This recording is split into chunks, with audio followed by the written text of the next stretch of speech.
Going once, going twice, sold! You're listening to The Property Pod, an accessible and easy way to get into or help understand the goings-on of the property market. Join Aaron, John and Pat as they discuss all things real estate, most likely get sidetracked, and then try and rein it all back in as they present The Property Pod.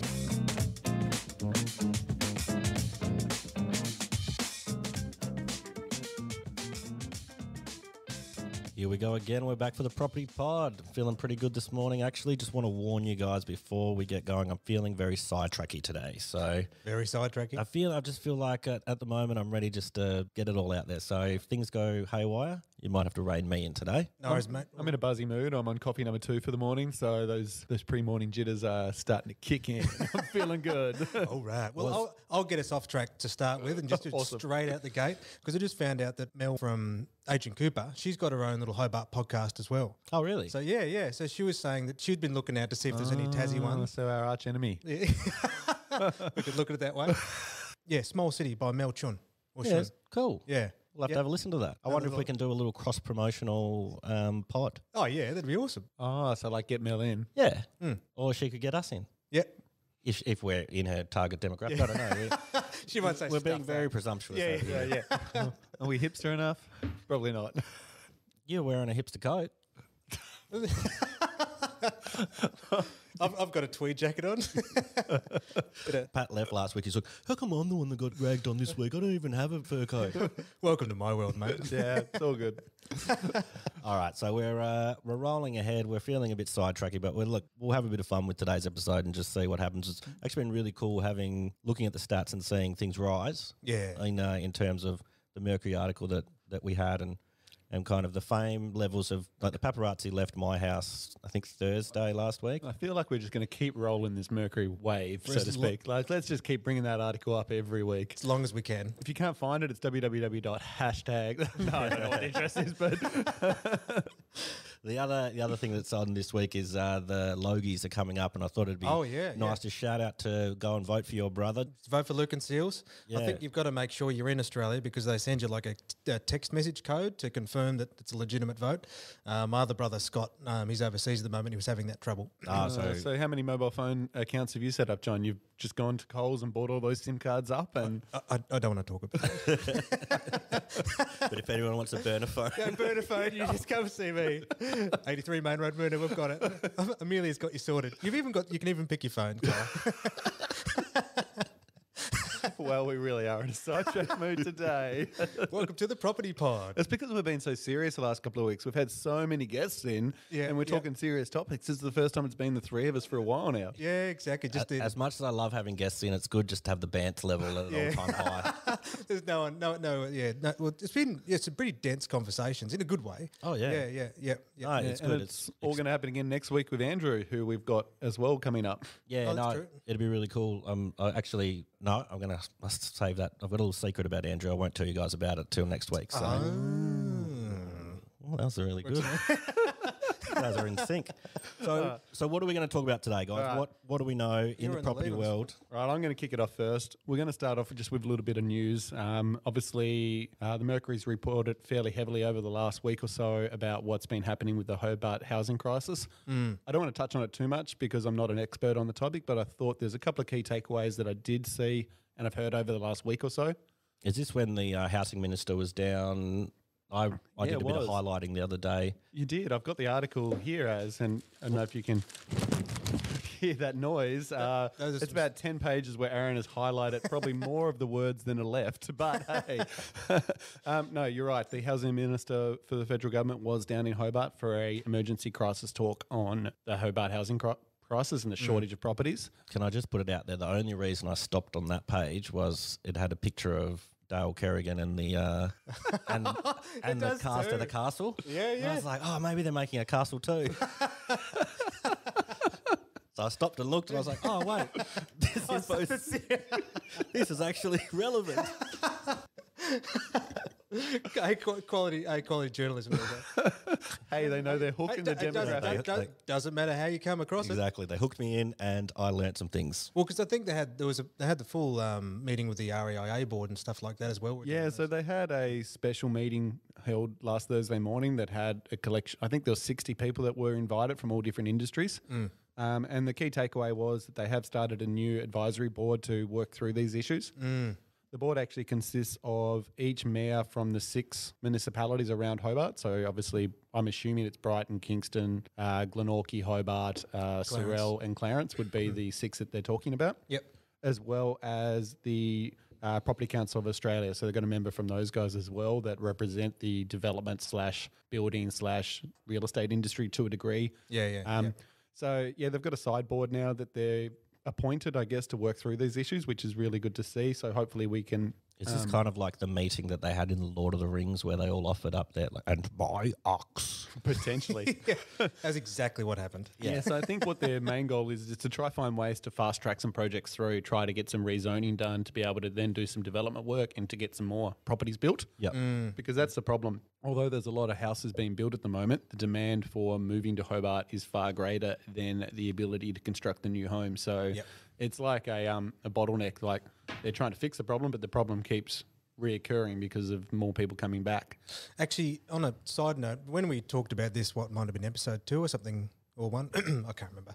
But where I had a crack at having an opinion, which was probably wrong. Oh, yeah. Yep. So on Follow That, there was another article I saw where they had an interview with like a master planner. And one of the things that he talked about, which I hadn't thought about, was medium density housing. Yeah, so funny you talk about that as well. I went to Property Council luncheon last Thursday. Oh, yep. And they had a guy from Victoria talking, and he spoke heavily about that's what Victoria's working on now is medium density.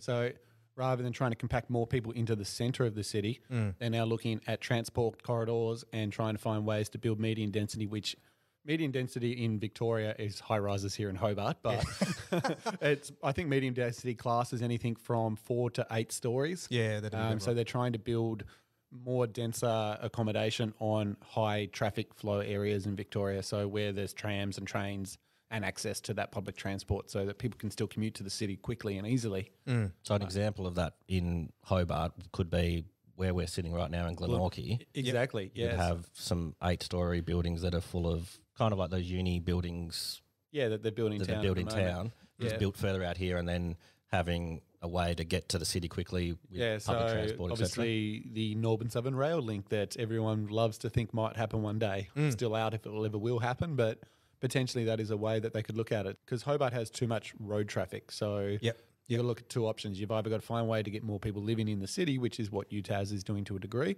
or you've got to find a way to get people to the city without the need to take their car.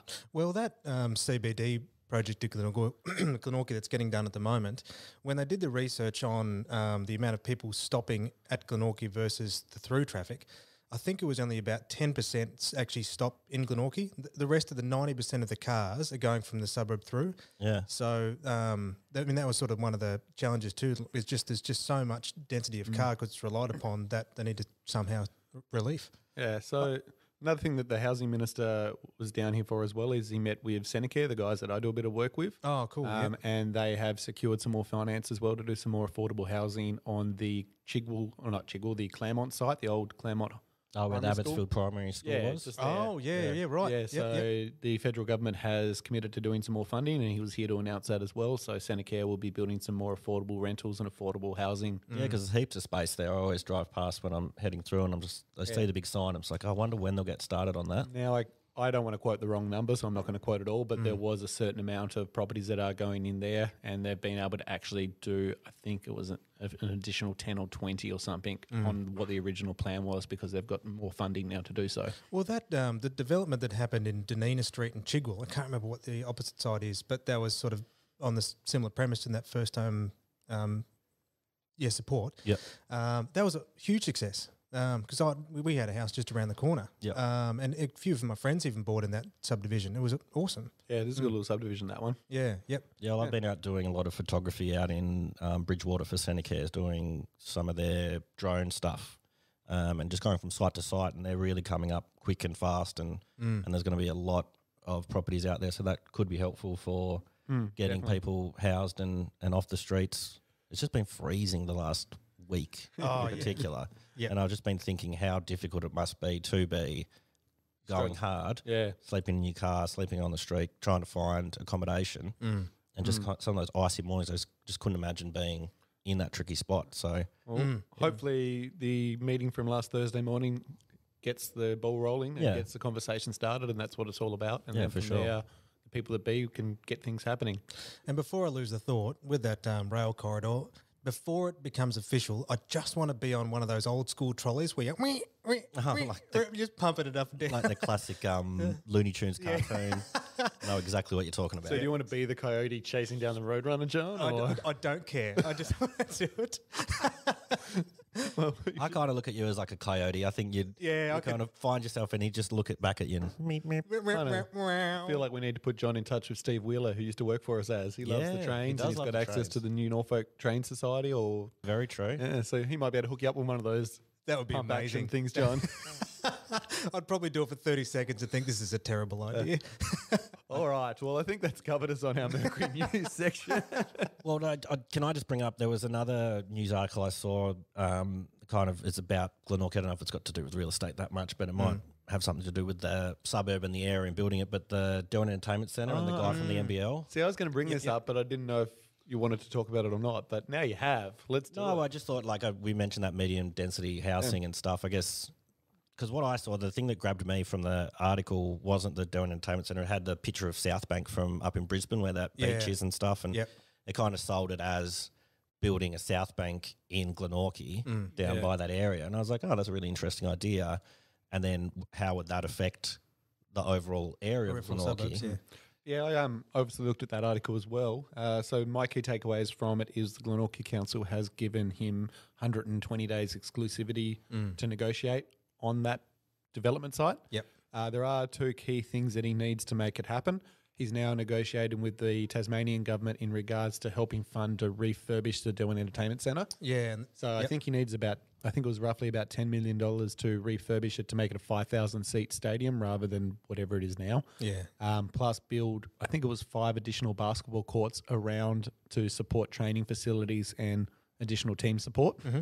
But apart from that, he then also needed support for the actual Tasmanian NBL team. So he wants to expand and get a team in by 2021, but he needs commitment from the Tasmanian government to be able to make it happen. Yeah. Apart from that, he then said that he would fully fund the Wilkins Point development himself. So it was going to be a hotel, restaurants, additional sporting facilities and community spaces, looking to utilise similar sort of ferry system like what Mona do with theirs, whether it would be great if it was an additional stop to what's already in play. Interconnecting, yeah. But whether or not that's in Mona's vision, probably not. But another option to ferry to Wilkins Point from town as well, using that central ferry terminal with obviously Brook Street Pier. So I think, like you said, it could be a really good addition to the area and another reason to bring people out of the city and to the suburbs and stay out of the city. Yeah, well, considering what you just said, quoting the article here, he's actually stated, considering you have Mona across the ditch, you have a beautiful area that walks around to that. I think that you need the two to get linked, and I think we can definitely turn it into a destination and a precinct. So the idea of having a precinct like that that's similar to South Bank, or even when you go over to Melbourne and you walk along the Yarra down there. Well, that's it. You walk from obviously the older part of along the Yarra there all the way down to the new sort of South Bank area. Yeah. It's all connected now. Like there's not a lot down there, but it's just a nice walk along that whole waterfront, and it utilises that space that was once not used at all. Well, and I think for any locals could appreciate this. Anything, if you weren't born north of the Flannelette Curtain, most people try and find reasons not to come to Glenorchy.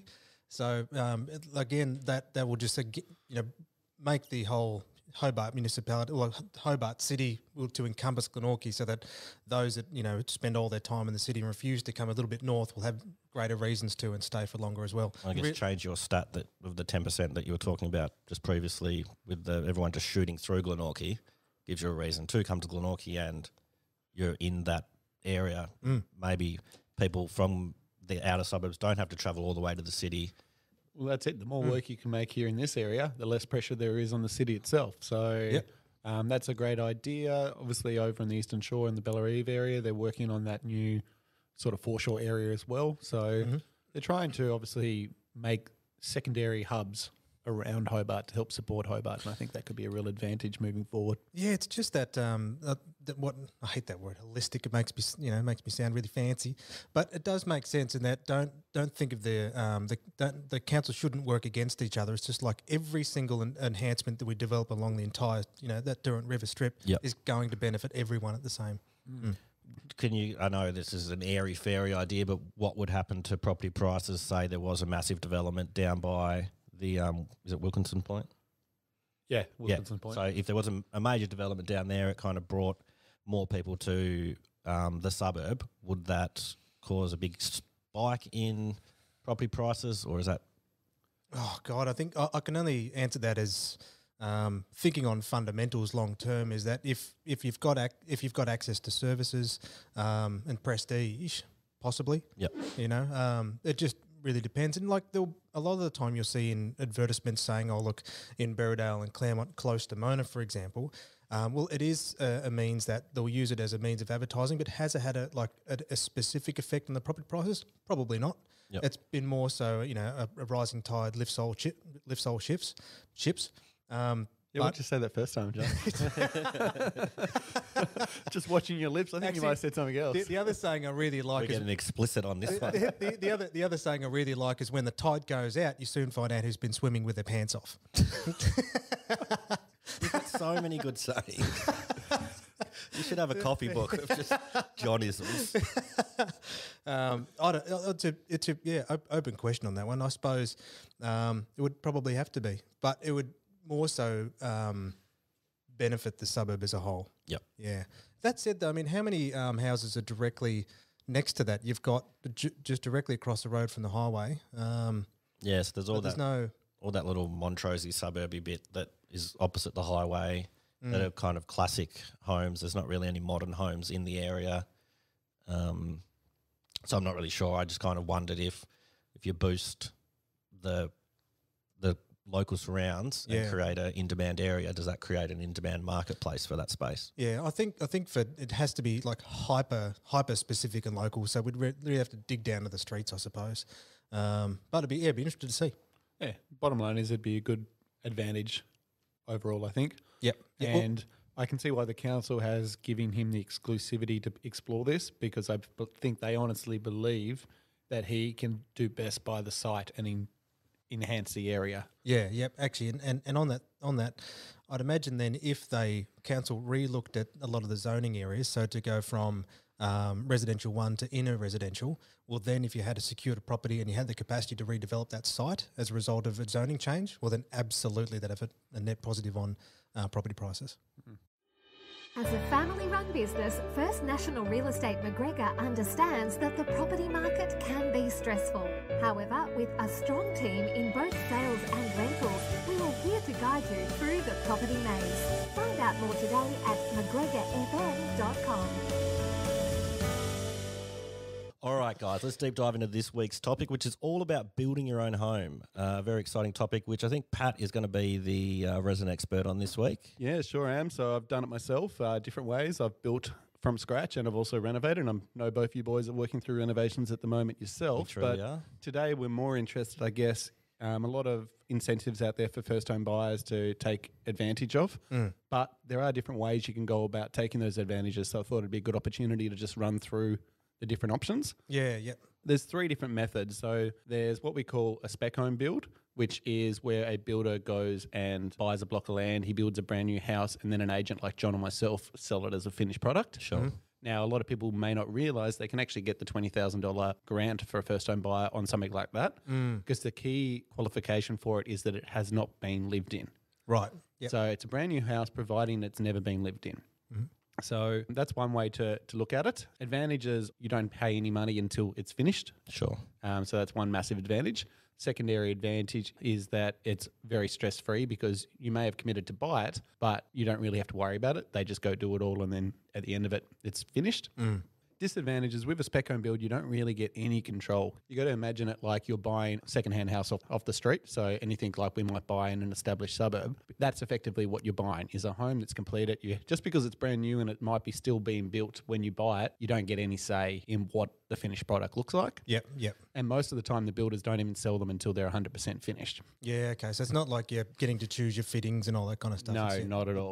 Buying the house. Yeah, complete. you got to look at it like you're buying it as a finished, complete product. Yeah, that makes sense. Yeah, so that's option one. Option two is what we call a contract build. So you go out and you look around these subdivisions that are out of Brighton, Sorrel, Kingston, wherever they might be. You find the block of land where you want to live, you go buy that. And then you go see someone like Wilson Homes, or you might go into Kunik or Ronald Young, and you sit down with their draftsperson and you show them the block of land that you've bought, and then they design a home for you. Based on that specific block. Yeah, so, and then you'd sign what they call a building contract with them, and then they go away and build it for you.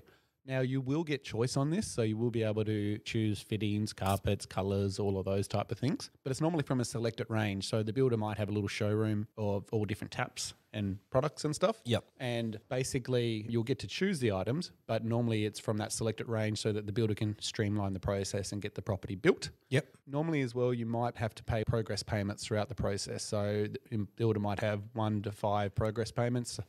At different stages of the build, it'll kind of be like, okay, now we need to pay this much to continue to build and get to the point that it needs to go. That's correct. So some builders are different, like Wilson's do turnkey, which basically same, you don't pay any money until the end. They take on all that financial responsibility. Yep. But other smaller home builders might need stage funding as they go. Now, would a house and land package fall under that sort of category? Yeah, that's correct. Yep. So some of these subdivisions, you'll see house and land, and that's effectively that. Yep. So with a house and land package, you probably will sign the contract for the land, and then at the same time sign a contract for the build of the house. So and normally the builder would have already had some semi-approvals on that land, but yep, you can build this. Yeah, that's correct. So they might have a plan that they've already sketched up for that particular block, and you might say, yep, that house looks good. So you do get some choice, but not a lot of choice. So it's just being aware of what options you've got. Yeah, yep. And then the third option, which is the one that I ended up doing, is own a builder.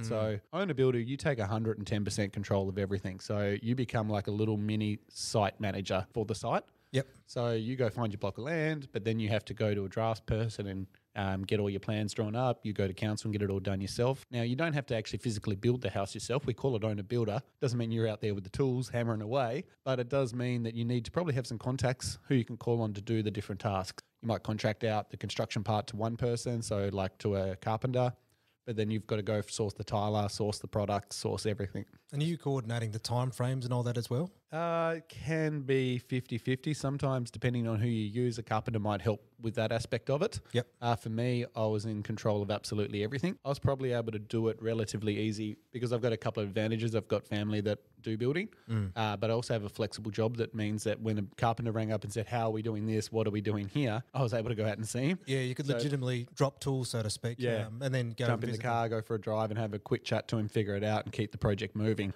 Own a builder can be stressful because you've got to have more time to give to the project. So it doesn't work for a lot of people. And you've got to have a little bit of an understanding with how the building industry works and how that aspect. So with the key advantage to that would be your build costs are less because you're doing all that coordination yourself. That's right? correct. So obviously when you build through Wilson Homes or Ronald Young or someone like that, any builder you're paying a premium because those companies have to make a profit as well out of the project. They're not going to build it for you and not make anything themselves. Yep. So you can save a little bit of coin by being an owner builder and coordinating it all yourself. There are some tasks as well that you can do yourself as an owner builder, so you can bring that renovation knowledge like what you guys have been working on. So a couple of key things that I did was waterproofing on my place. I was able to paint that out. I think you just did that, John. Yeah, yep.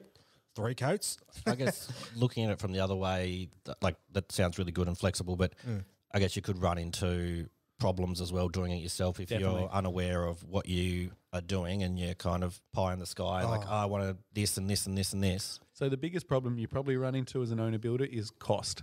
You might set out with a budget, but you're really only guessing, I guess, what it's going to cost. So like when I did mine, we blew budget by miles because we had that aspect of this option's $1,000 less or this option's $1,000 more.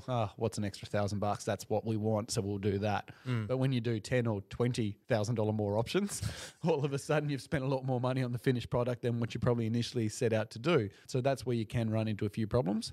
You can also run into a few problems from a finance perspective as well, because a bank will normally only lend you a certain amount of money and then you spend all of that and then you have to get the bank to send out the valuer to see what you've spent it on and then agree that there's more value there so they can give you additional funds. So I think it's like a staged valuation. Yeah, that's correct. And it can cause issues if the bank doesn't give you enough on the next stage.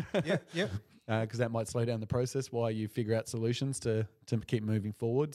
Did you do that to move into?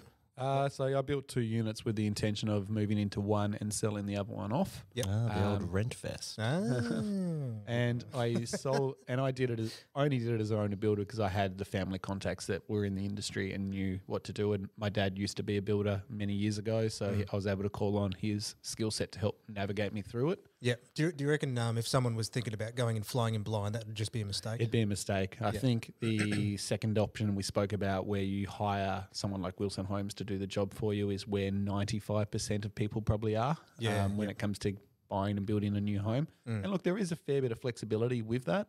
You just did a video for... I did a testimonial video for Kid Home, and she's the lady with that. She indicated she got quite a lot of flexibility in the build. She indicated that they were willing to change so much, and she chose the fittings and modernised everything inside. And so I think it's funny hearing you talk about this and having the ideas in front of me. I'm just getting the 3 little bears parable in my head, kind of. This one's too hot, this one's too cold, this one's just right. I think there's kind of this one's just right for everybody, rather than it being like for Pat, this one's just right was own a builder. Whereas if I was thinking about doing it, I'd be like, as handy as I want to be, I wouldn't have the negotiating skills. I wouldn't have all the things that are required to do this. So I'd probably go for a contract build. Yep. Whereas I know my brother would probably be like, spec home me up. I just want to have this place built. I'm ready to go. So And look, for a lot of first-time buyers, that spec home build is what they do. They love the idea of a brand new home. They just want to take advantage of the grants that are out there. Yep. They don't want to think about it. They want us to call them in 6 months' time when it's 100% finished. yeah. So a lot of first-time buyers, a lot of millennials, that's their option. Right? We just want the $20,000 from the government. Well, actually, the other thought too is that obviously there's always builder warranties. I'm assuming if you do your own a builder, there's no warranty for you on your own home. There's not a lot of warranties full stop across any of the options anymore. Okay. So there used to be a lot more warranty aspect with it, but a lot of that's been cut out in recent years. So there are some limited warranties, but they're nowhere near as stringent as what they were, 5-10 years ago. But I guess the standards and legislation sort of would keep pace with having to put all those protection in place. I don't know. Look at those towers in Sydney and Melbourne at the moment that are falling down, John. Fair enough. Well, I guess, but then, I mean, that comes down to your research and making sure you've got someone of quality. Yeah. Yeah. And that's it. Like, the internet's a wonderful place. Well, I know even with my renos at the moment, I mean, the crew that I've got, what we've done is sort of done a do and charge scenario. So we've got a bit of a framework on, okay, we're expecting to spend around this, but luckily enough for the builders and the tradies is that there's not adhering to a specific quote that has to be limited to, because our house is like 1950 sort of build. So there's mixes of lath and plaster. There's many renos that another guy did. So it's just been an absolute unforeseen, you just don't know. Run into things that they didn't expect. But the good thing is, though, is we've got someone where I can, we have a quick discussion in the morning, leave the key, or they'll just, come and go as they need to, and everything will get done to standard. And I mean, it's just, there's been a couple of hiccups along the way. They've come back and sorted it.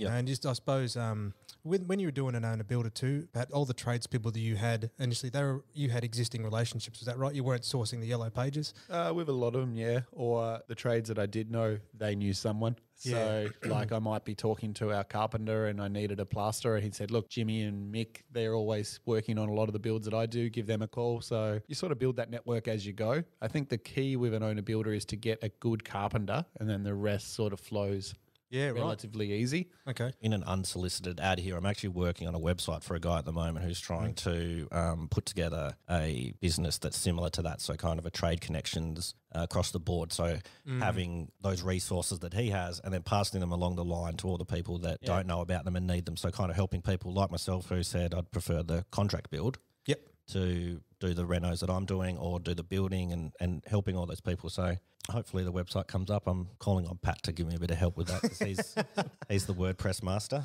Yeah.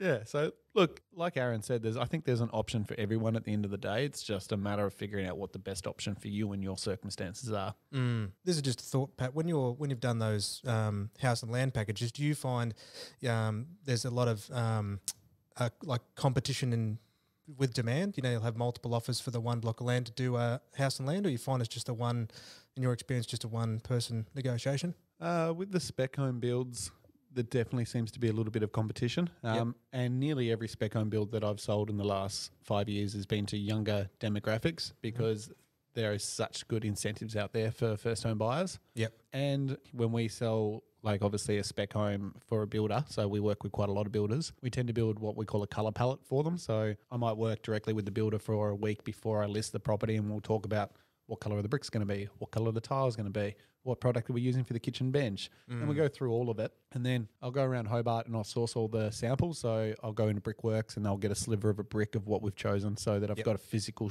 thing to show.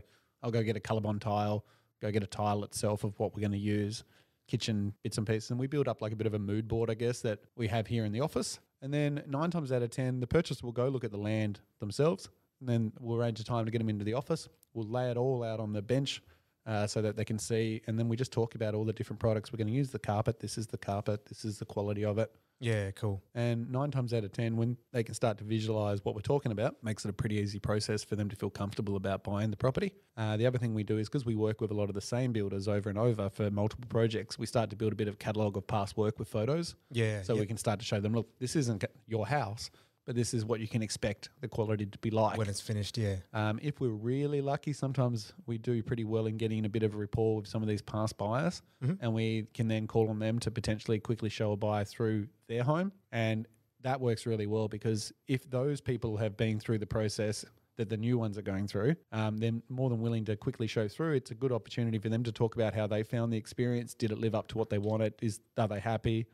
And so it works really well. So we've developed 3 or 4 different things that we use to sell spec homes straight off the plan, and it makes the purchasers feel comfortable with doing it. But yeah, it is managing expectations is probably the hardest part because we tell them 6 months, but sometimes delays happen, weather happens, it does blow out. And so it's just a matter of working with your purchaser through the process and making sure that they stay comfortable and happy through it all. Yeah, and I like that because if you look at a vacant block of land and then you're like, what do I build? You've got an infinite amount of options. But that element where you've got a semi-spec, you've got a framework that people can look at and go, oh, I like that, I don't like that. And then you're not giving them 1,000 different options of carpet. You're going, well, here's 5. You know, and this is to work within. So then I like to work with 2 or 3. 5's too many, John. So we work with consult colour people and get a colour palette of what's modern, I guess. What's current. And so what's current, and then we say, look, grey carpet, light carpet. So we'll give them really yes or no answers. It's this one or this one. Well, the other thing is too is you could go, if I choose the grey carpet, this is what all your fittings and things should match if you want to follow this palette. If you choose this one, this is the direction you could go. Yeah. But if you wanted a bright pink and gold trim, good luck to you. Sounds like a Rosehaven storyline. But yeah, it's definitely something that's an interesting process to go through. Yeah. And yeah, always happy to talk to people about it if they have any questions on it. I think to sum it all up, it's kind of like the Three Little Bears in the sense that there is a right way for everyone and it's not just a issue of this is the exact right way. Yeah, and I think to follow on from that as well is don't be scared by the idea of buying a house that's not built.